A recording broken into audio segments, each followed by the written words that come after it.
मैं बदला लेने नहीं, मैं तुम्हें बदल देने के लिए आया हूँ। मुझे ईर्ष्या नहीं, ईश्वर चाहिए। मैं प्रसिद्धि के लिए अपनी विशुद्धि नहीं खोना चाहता।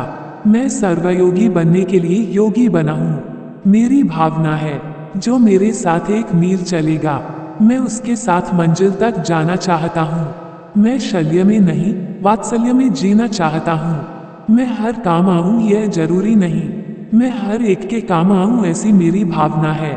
मैं जीतकर हारना नहीं, हारकर जीतना चाहता हूँ। मुझे मोक्ष का राज्य नहीं, साधना का साम्राज्य चाहिए। गणित का एक प्रश्न है। एक कीड़ा है और 60 फुट ऊंचा एक खंभा। कीड़ा उस खंभे पर दिन में 2 इंच ऊपर चढ़ता है और रात में 1.25 इंच नीचे उतरता है। तो बताओ उस खंभे के सिरे पर वह कब पहुंचेगा? गणित की थोड़ी भी समझ रखने वाला इसका जवाब दे सकता है। वह कीड़ा 2880 दिन अर्थात 8 वर्ष में खंभे के सिरे पर पहुंचेगा।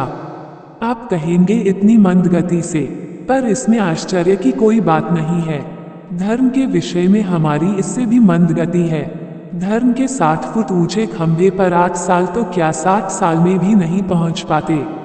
ये जग निगोद से लेकर मोक्ष तक 14 राजू योजन प्रमाण है। जरा सोचिए मोक्ष के सिरे तक पहुंचने में कितने भाव लग पाते हैं। सच्चा भगत दुनिया की परवाह नहीं करता। दुनिया उसके विषय में क्या सोचती है, वह बोलती है, उसे फिक्र नहीं होती। वह तो परमात्मा से क्या कहता है, हे प्रभु, जिसमें तेरी रजा उसमें मुझको मजा। जगत और भगत में कभी मेल नहीं हो सकता। जगत साधनों में जीता है और भगत साधना में जीता है। साधनों में जीने वाला मौत पाता है और साधना में जीने वाला मोक्ष पाता है। संसार या हो मोक्ष, सब भावों का खेल है। शरीर में परिवर्तन भावों से आता है। मनुष्य की आंखें मनुष्य के भावों को दर्शाती हैं। आंखों में कभी प्रेम दिखता है तो कभी घृणा, कभी भरिकुटी तन जाती है तो कभी आंखों में लाल डोरे पड़ जाते हैं। स्वर्ग नरक सब भावों का खेल है। जैन परंपरा में कहानी है कि प्रसन्नचंद ऋषि के मन में अशुभ भाव उभरे, तो वे कुछ ही मिनटों में नरक के द्वार पर पहुंच रहे थे।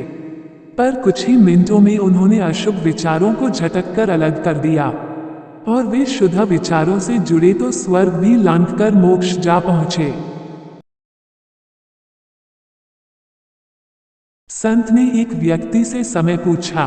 व्यक्ति दुष्ट स्वभावी था। उसने संत के सिर पर एक डंडा मारा और कहा, बाबा, 1 बज रहा है। संत दुखी होने के बजाय बड़े खुश हुए। खुशी के मारे नाचने लगे। किसी ने पूछा, बाबा, पागल हो गए क्या? उसने डंडा मारा और आप नाच रहे हैं, क्यों? संत ने कहा, मैं प्रभु को धन्यवाद दे रहा हूँ कि अच्छा हुआ 1 घंटे पहले समय नहीं पूछा, वरन ये 12 डंडे मारता। जो हर हाल में राजी है, उसे कोई दुखी नहीं कर सकता। एक सेठ बीमार हुआ, सब जगह दिखाया, लाभ नहीं हुआ। एक अनुभवी वैद्य से मिला। वैद्य ने कहा, ठीक तो हो जाओगे, लेकिन इलाज जरा कठिन है। सेठ ने पूछा, क्या? वैद्य ने कहा, इन गोलियों को उस समय खाना है जब पूरे शरीर से पसीना चूने लगे। सेठ ने पूछा, ये कैसे होगा? वैद्य बोला, श्रम करोगे, खूब काम करोगे तो पसीना टपकेगा, तब गोली खा लेना, उस समय ये दवा काम करेगी। सेठ ने वैसा ही किया और ठीक हो गया। पसीना बहाए, पसीने की खाए।